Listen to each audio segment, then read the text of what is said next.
Hey yo yo yo, salut les tarfeuses, salut les tarfeurs, bienvenue pour un nouveau pronostic de Benoît Requin. Ok, place au pronostic du quintet du jeudi 16 mars, direction Caen pour le prix de Covicourt, 3 attelés, 2200 mètres, 16 partants, réunion 1, course 1, indice de confiance 3 sur 5 et c'est départ autostart. Petit retour sur le quintet du mercredi 15 mars. Dans mon pronostic, je vous ai donné le quintet dans le désordre, ainsi qu'une base en or. Les 3 premiers chevaux de mon prono sont dans le quintet, ça fait plaisir. Ok, c'est parti, on commence le pronostic et on commence avec le numéro 1, Duel du Gers. Et on écoute l'entraîneur Mathieu Abrivard. Duel du Gers a eu un bon comportement dans le prix du plateau de Gravel. Il a été pris de vitesse au début, mais il a tracé une belle ligne droite et aurait pu finir plus près avec un peu plus de chance. La piste de Caen ne va pas le déranger. Contrairement à certains de ses rivaux, sa forme ne fait aucun doute. Étonnant fait figure d'épouvantail, mais il a une belle carte à jouer. Eh bien, ce numéro 1, moi il me plaît bien, je l'ai gardé assez haut en quatrième position. Ce numéro 1, Yomi. On enchaîne avec le numéro 2, Étonnant, et on écoute Richard Westerink. Étonnant a du boulot derrière lui, je l'ai travaillé en Mayenne la semaine dernière, il a beaucoup de gaz et de l'envie. On aurait été aussi bien en dehors, mais déjà on n'a pas le 1. Alexandre Abrivard l'a déjà mené une fois, il fait l'intérim face à la suspension d'Anthony Barrier, même pour une rentrée, il peut gagner. Ah, étonnant. Bon, bah, c'est tout simplement mon préféré, hein. Je l'ai installé en tête. Le numéro 2, Okiniri. On passe au numéro 3, Gospel Pat. On écoute Antoine Lérété. Gospel Pat a intégré mes box depuis peu car il fait la monte à côté de l'écurie. Il a effectué une rentrée discrète et a encore besoin de courir. Certes, il a obtenu ses meilleurs titres sur ce genre de tracé, mais il n'est plus aussi tranchant. Il restera ferré et je pense qu'il est préférable de seulement le regarder. Bon, moi, ce numéro 3, je ne l'ai pas retenu. Ce numéro 3, qu'a.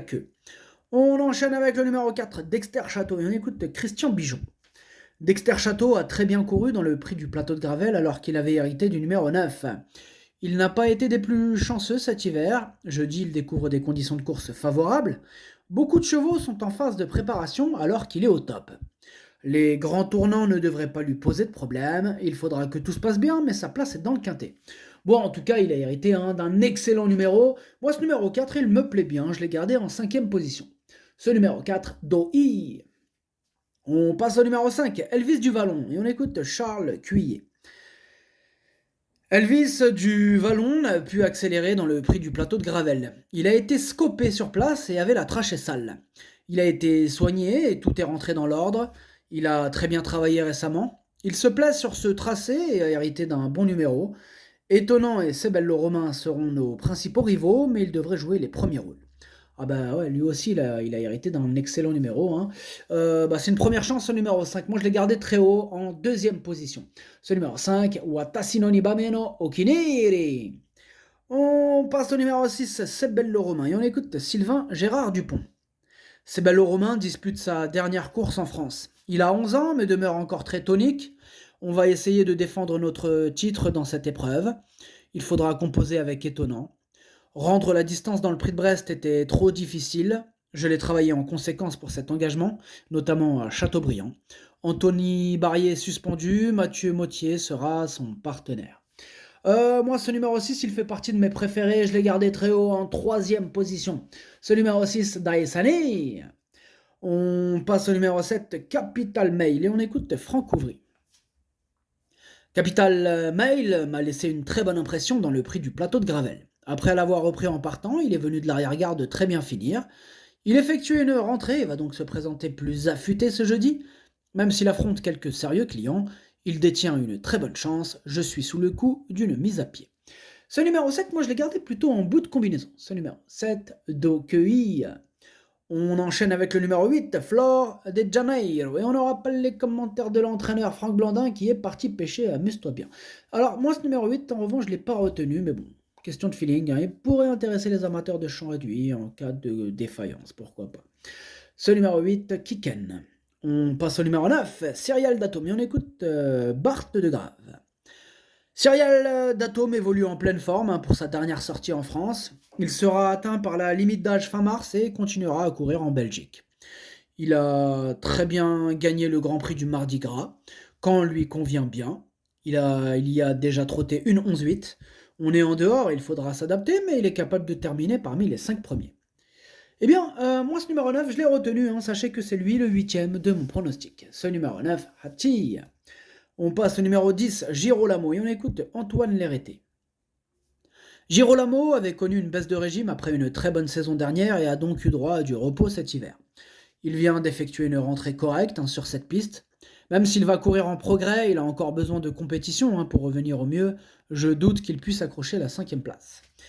Eh bien, j'en doute aussi, moi je ne l'ai pas retenu, hein, ce numéro 10. Numéro 10, Caqueux. On enchaîne avec le numéro 11, Flaubert GD. On écoute Antoine Lérété. Flaubert GD revient bien après avoir effectué un break cet hiver. Il reste sur une sortie encourageante, hein, la semaine dernière, dans un lot intéressant. Il n'a pas eu les coups des franches, hein, pour finir et aurait pu gagner un rang. Cette course n'était pas prévue à son programme car je pensais qu'il allait être éliminé. Il n'a pas eu le temps de perdre en condition et garde son mot à dire pour les places. Moi, ce numéro 11, je l'ai retenu en bout de combinaison. Ce numéro 11, Nanaï. On passe au numéro 12, Émir de Rebomar. Et on écoute Mathieu Varin. Émir de Rebomar a effectué une rentrée satisfaisante à Amiens après une longue absence. Il va continuer à courir avant de revenir aux montées début avril. Ici, ses chances sont limitées. Il faut le regarder courir. Il va ensuite aller à Vincennes le 25 mars. Bon, moi, ce numéro 12, hein, je l'ai rayé. Énorme nom pour ce numéro 12. Ce numéro 12, Caqueux. On passe au numéro 13, Galipette Piergy. On écoute Charles-Antoine Marie. Galipette Piergy travaille bien le matin. Elle n'est pas cuite. Maintenant, elle n'a pas une grosse valeur à l'attelé, hein, vu ses gains. En seconde ligne, sa tâche apparaît délicate. Cette course va lui faire du bien pour la suite aux montées. Ce numéro 13 non plus, moi je ne l'ai pas retenu. Ce numéro 13, Caqueux. On enchaîne avec le numéro 14, Digne et Droit. On écoute Pierre-Alain Renoult Boulard. Digne et Droit n'a pas démérité pour sa rentrée la semaine dernière. Cette sortie lui a permis d'arriver au mieux pour cette course. L'opposition est relevée, il s'élance en seconde ligne, mais il a l'avantage de partir derrière Elvis du Vallon, hein, l'une des bonnes chances de la course. Avec l'aide de Johan Le Bourgeois, il va tenter d'accrocher la 5e place. Moi, ce numéro 14, je ne l'ai pas retenu. C'est mon deuxième cheval de complément en cas de non partant. Vraiment, en cas de défaillance, il faudra vraiment un bon parcours. Ce numéro 14, Idomenoco Kai. On passe au numéro 15, Falcon d'Ourville, et on écoute Emmanuel Varin. Falcon d'Ourville est parti sur 2 foulées de galop à Caen la semaine dernière et a perdu un peu de temps. Il a produit un effort en face et l'a un peu payé pour finir. Cette course lui a fait du bien après s'être lancé au galop à 2 reprises. Ici, je pensais être éliminé. Partir en seconde ligne n'est pas plus mal. On va jouer petit bras pour espérer une petite allocation. Alors, moi, ce numéro 15, je ne l'ai pas retenu, mais bon, après, question de feeling, hein, pour intéresser les amateurs de champ réduit, hein, en cas de défaillance, bon, question de feeling. C'est le numéro 15, Kiken. Et on termine avec le numéro 16, Impressionniste, on écoute Louis Baudron. Impressionniste avait bien couru à Argentan, hein, dans le prix Paul Buquet avant d'être arrêté. J'ai attendu de l'avoir mieux pour lui donner une rentrée fin février. Sa course était correcte.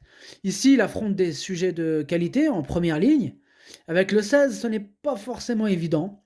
On va patienter et venir pour finir. Il n'est pas incapable de prendre une petite place, il revient bien. Bon, alors moi, ce numéro 16, c'est lui mon gros regret, c'est mon cheval de complément en cas de non partant. Attention, impossible cassage en vue. Ce numéro 16, Kokai. Le pronostic, ça donne 2, 5, 6, As, 4, 7, 11. Merci d'avoir suivi cette vidéo. N'hésitez pas à mettre un pouce bleu si la vidéo vous a plu. Pour accéder à tous mes tickets pour la course du Quintet, rendez-vous directement en description de la vidéo. À jouer avec modération. Bonne chance. Chopez-le moi. Ciao.